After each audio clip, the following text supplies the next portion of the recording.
আমি আজকে ট্রিপল টং হেয়ারস্টাইল দেখাবো, যেটা আমাকে অনেকেই রিকোয়েস্ট করেছিল যে ট্রিপল টং আমি কীভাবে হেয়ারস্টাইল করি।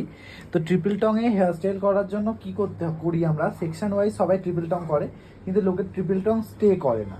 তো তার জন্য কি করতে হবে, আমি একটা সেকশন নিয়ে নিয়েছি যাতে একটু ভালো ভলিউম আসে, সেই জন্য আমি একটু হালকা ব্যাককমিং, পেপার ব্যাককমিং করে নিয়েছি। ঠিক আছে, একদম হালকা ব্যাককমিং করে ওপরটা আমি ভালো করে ক্লিন করে নিচ্ছি।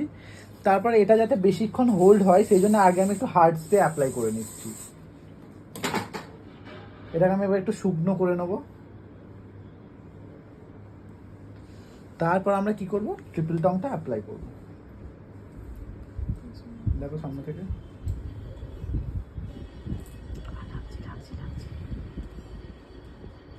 দেখো তোমরা। তারপর যখন আমরা সেকেন্ডটা ইউজ করবো তখন একটু চেপে ইউজ করব, যাতে কি হয় সাইডের হিটটা লেগে হেয়ারটা ভালো বাউন্স থাকে। দেখো তোমরা